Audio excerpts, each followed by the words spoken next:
A drone strike in Tehran has just set the streets of Pakistan on fire. And we're only 24 hours into the fallout. Welcome back to the deep dive. It is Sunday, March 1st, 2026.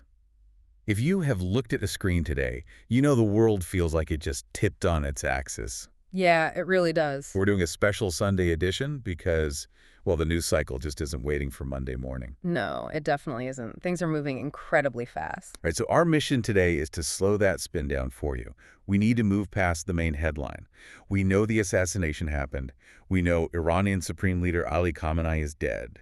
And we know the US and Israel claimed the strike. Right. But the real story, the one affecting global stability right this second, is the violent spillover happening right next door in Pakistan. Exactly, because that's where the next chapter is actually being written. Not in Washington, not in Tehran, but in places like Karachi. And to understand this, we've pulled a serious stack of sources. We're looking at on-the-ground reports from Dawn, which is Pakistan's leading English paper, plus reporting from Yeni Shafak and CTV News. And we are also tracking live security alerts directly from the U.S. Embassy, which are painting a really grim picture. So before we get into the heavy details, give me the high-level summary. The 90-second elevator pitch. The strike happened yesterday, February 28th. What do the last 24 hours look like in Pakistan? Okay, so the short version is this. The decapitation strike that killed Khamenei didn't just remove a leader. It basically blew the lid off a religious and political pressure cooker in Pakistan. Right. By this morning, Sunday morning, protests erupted in almost every major city. But the absolute flashpoint is Karachi. A mob didn't just protest outside the US Consulate. They actually stormed the outer perimeter. When you say stormed, I mean, are we talking about people just yelling at the gates? Or is this a real security breach? No, this is a genuine breach. They compromised the outer security cordon. And as of right now, reports confirm at least 10 to 12 people are dead in Karachi alone. Wow. Over 70 people are injured. The violence got so severe that the United States effectively shut down all diplomatic facilities in Pakistan indefinitely. Indefinitely? Yeah.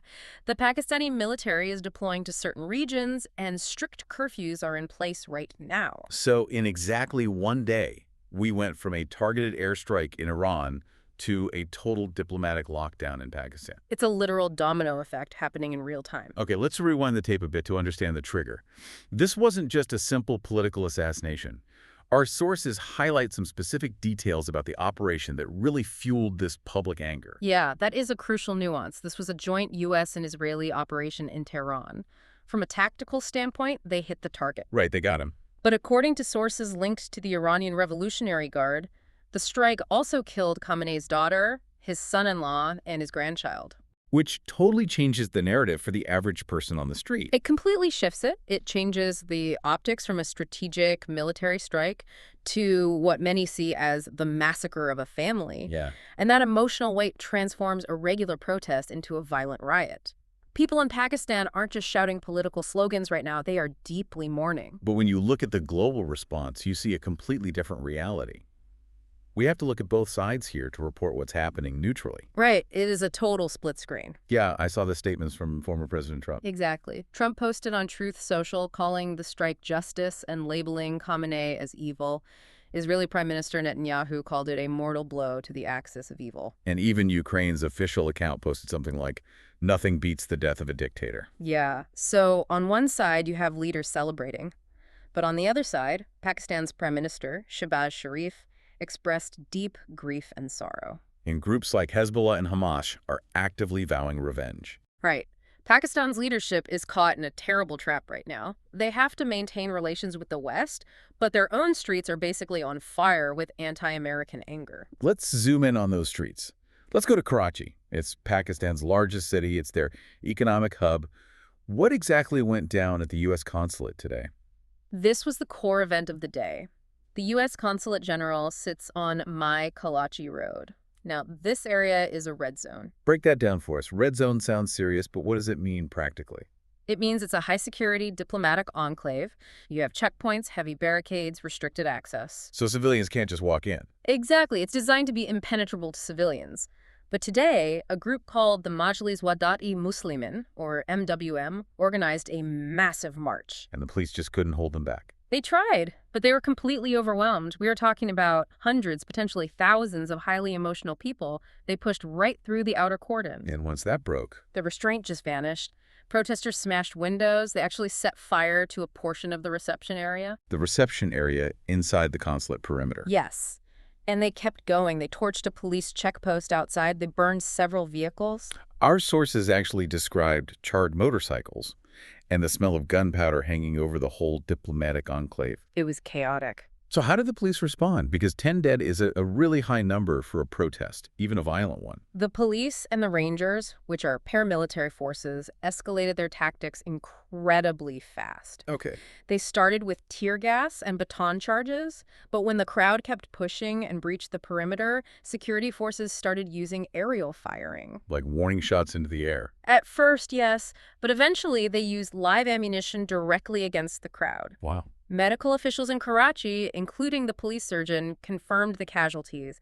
We're looking at 9 or 10 dead in that specific clash, and almost all of them died from gunshot wounds.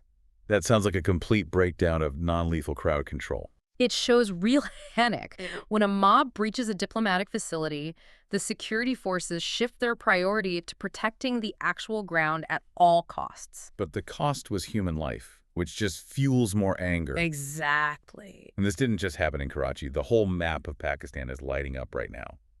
Let's talk about Islamabad. That's the capital. Isn't security even tighter there? It is. The U.S. Embassy is in the diplomatic enclave there, which is even more heavily fortified. But thousands of protesters still tried to march on it. Did they get close?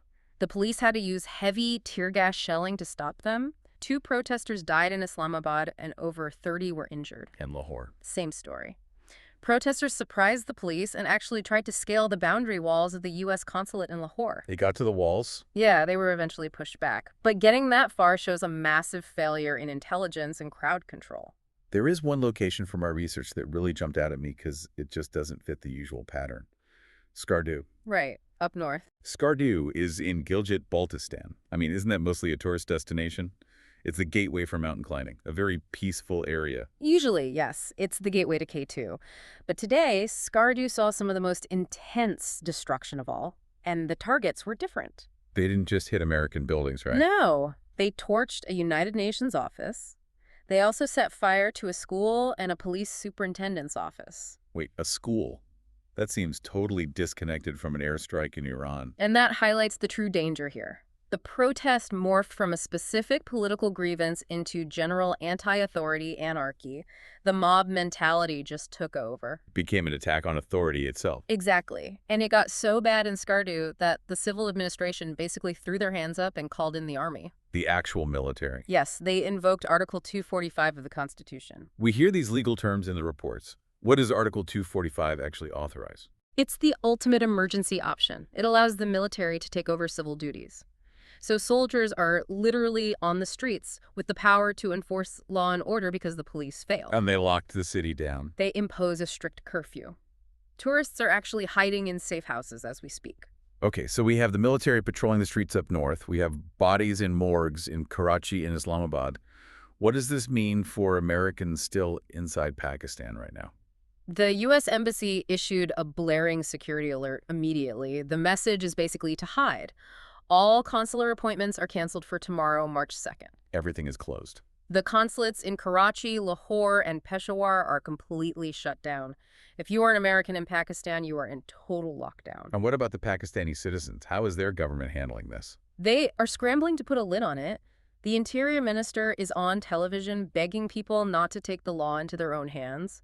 But requests aren't working, so they are using legal force. They imposed Section 144. Another legal term. How is Section 144 different from calling in the army? Section 144 is a preventative civil law.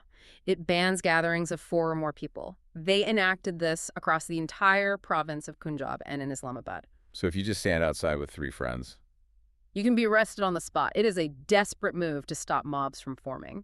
Also, the Sindh government formed a joint investigation team to figure out who let the security cordon fail in Karachi. They want someone to take the blame for that failure. I want to pivot to the why. Why is this specific reaction so intense? We've seen anti-American protests in Pakistan before, but the Sindh chief minister called this a war-like situation.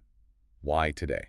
You have to connect the dots between demographics and theology. Pakistan has a very large Shia Muslim minority, and for them, Khamenei wasn't just a politician from next door. Right, our sources mentioned he was a Marja. Yes, a marja ataklit. It translates to source of emulation. He was a supreme religious authority. Yeah. So for millions of Pakistanis, this wasn't just a political hit. It was the murder of a spiritual father. That makes it deeply personal. Extremely personal. You mix that deep religious grief with existing anti-American sentiment, and you get an explosion. The sources also mentioned a fear of hostile groups exploiting this. What does that mean? That is the absolute nightmare scenario for the government. Pakistan has a troubled history of violence between different religious sects. Right. The government is terrified that extremist groups will use this chaos to trigger a sectarian civil war inside Pakistan. So they aren't just protecting embassy windows, they're trying to hold the country together. They are trying to stop the country from tearing itself apart from the inside. That's why the army is in Skardu. That's why gatherings are banned. They know the social fabric is tearing. It really brings up a difficult point about modern conflict. The U.S. takes out Khamenei. In Washington, that looks like a massive win, a major adversary eliminated. But looking at these sources, the cost seems way bigger than the missile itself. It perfectly illustrates the paradox of tactical success versus strategic failure. Break that down for us. Tactically, the mission worked. The target is destroyed. The Iranian regime's credibility is degraded. But strategically, you just destabilized a nuclear-armed ally. You forced diplomatic channels to close. And you turned a huge part of the population against you. Not to mention potentially radicalizing people who just watched their spiritual leader and his family die. Exactly. You may cut off the head of the snake in Tehran, but you start a wildfire in your allies' backyard that they can't easily put out. The U.S. can just lock its embassy doors. Pakistan actually has to live in the wreckage. So what are we watching for tomorrow? We watch the curfews. Will they hold? Can the army keep peace in the north without killing more people? And the biggest wild card is Khamenei's funeral in Iran. That hasn't even happened yet. Right. The funeral will almost certainly trigger another massive wave of emotion across the region. It really shows how connected everything is. You cannot fire a weapon in Tehran without shattering windows in Karachi. And sadly, shattering lives. We're going to leave it there for this special deep dive. We'll keep tracking these sources as things develop. But the question I want you to mull over today is this. With American doors closing and the Pakistani army aiming weapons at its own citizens, was eliminating one man worth of potential destabilization of an entire region? That is the real question going forward. Thanks for diving into this with us. Stay safe out there.